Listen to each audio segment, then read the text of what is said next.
اس کو جو ہے غیر مستحکم کرنا چاہتے ہیں. ایران کی جو آرمی ہے اس کی جو ڈومیسٹک کریڈیبلٹی اس کو ختم کرنا چاہتے ہیں.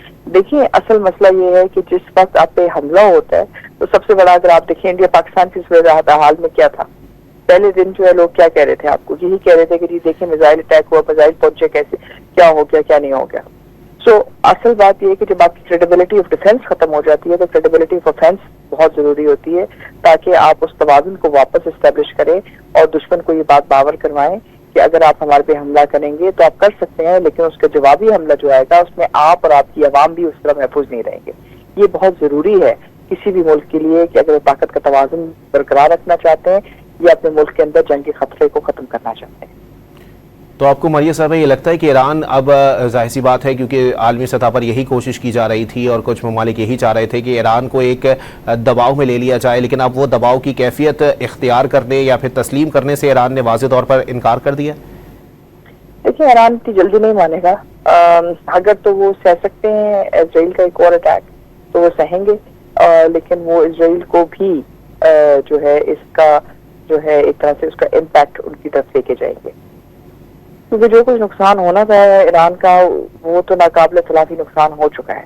لیکن اس وقت ضروری ہے کہ جو جنگی اہداف انہوں نے اسرائیل کے اندر لینے ہیں وہ اس کو حاصل کریں, کیونکہ اگر وہ حاصل نہیں کرتے ہیں تو پھر یہ جنگ یک طرفہ ہوگی اور اس کا جو نقصان ہے وہ نہ صرف ایران کو بلکہ پورے خطے کو ہوگا.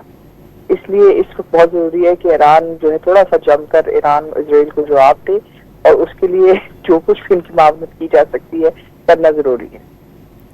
اب ماریہ صاحبہ یہ بھی بتائیں کہ چلے ٹھیک ہے کہ ایک جانب اسرائیل کے پیچھے کون کھڑا ہے, سب کو معلوم ہے کہ امریکہ ہے, ٹھیک ہے, لیکن اگر ایران کی بات کی جائے تو ایران کے حوالے سے بھی کہا جاتا تھا کہ چائنا سے تعلقات بہت اچھے ہیں, روس سے تعلقات بہت اچھے ہیں, لیکن گزشتہ روز بھی جو ہے وہ یہ بات واضح ہو چکی تھی کہ ایران نے اپنی جنگ جو ہے وہ اکیلے لڑنی ہے, معاونت کرنے کوئی نہیں آئے گا, یکجہتی کا اظہار ہر کوئی کر دے گا. تو یہ صورتحال واقعی دیکھیں اس میں کچھ چیزیں دیکھنے کی ضرورت ہے, اس سے کچھ سبق حاصل کرنے کی ضرورت ہے. پہلی بات تو یہ ہے کہ معاونت جو ہے آپ کی سب اسی وقت کام کرتی ہے جنگ کے دوران اگر کوئی دفاعی معاہدے ہوں. ایران کے دفاعی معاہدے کس کے ساتھ تھے؟ ہندوستان کے ساتھ. جن کے ساتھ معاہدے تھے ان کے سیریا کے ساتھ. سیریا جو ہے اس وقت ایک نئی رجیم کے نیچے ہے. اسی طرح ان کے جو دفاعی معاہدے ہیں وہ عراق کے ساتھ ہیں.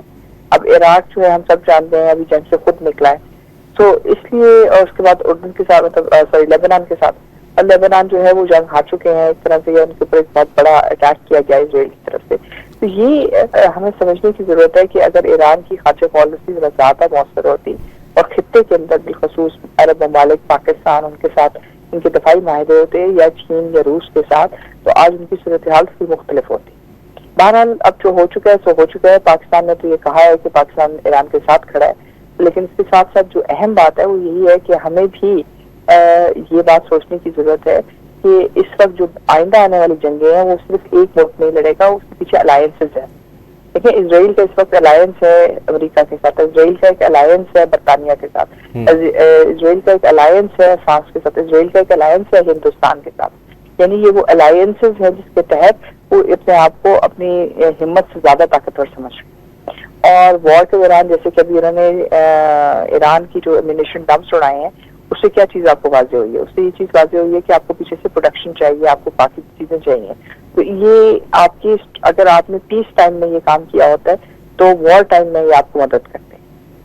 اب پاکستان کی جو چائنا کے ساتھ اشتراک تھا وہ بہت ایک دن یا دو دن کا نہیں ہے, آپ کے پیچھے بہت سارے معاہدے ہیں, آپ کے پیچھے بہت سارے الائنسز ہیں.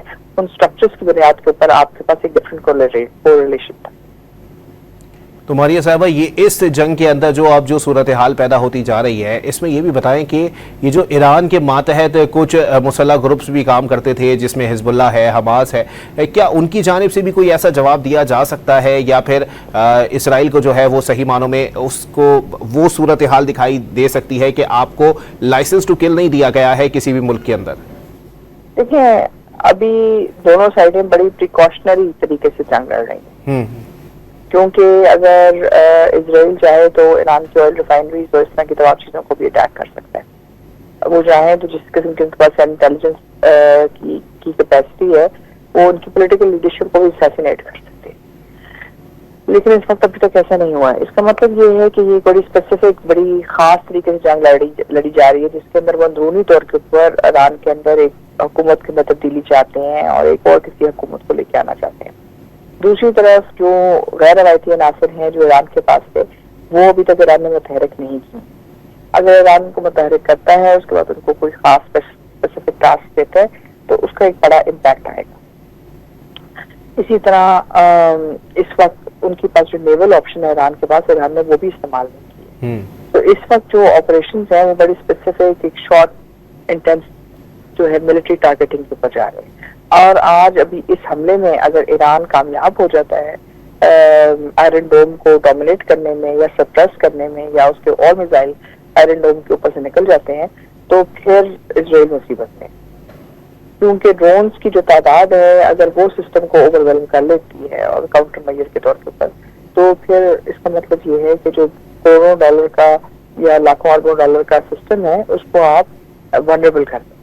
دوسری ایک اور چیز یاد رکھنی چاہیے کہ جو آئرن ڈوم ہے اس کے پاس بھی انفینٹ میزائلز نہیں ہیں, مطلب ان کے پاس بھی ایک محدود تعداد کے میزائلز ہوتے ہیں جو اویلیبل ہیں اور پروڈکشن کے اندر ہیں. اب اس میں جو لوگ ممالک اس کی مدد کریں گے وہ اس میں برطانیہ آئے گا. انہوں نے پہلے بھی جب غزہ کے اوپر اٹیک کیا اسرائیل نے تو انہوں نے ایک مسلسل ایئر بیس بنائی, یا اس کے اندر امریکہ آئے گا. تو یہ جو پروڈکشن بیک اینڈ ہیں یہ دیکھنے ضروری ہیں.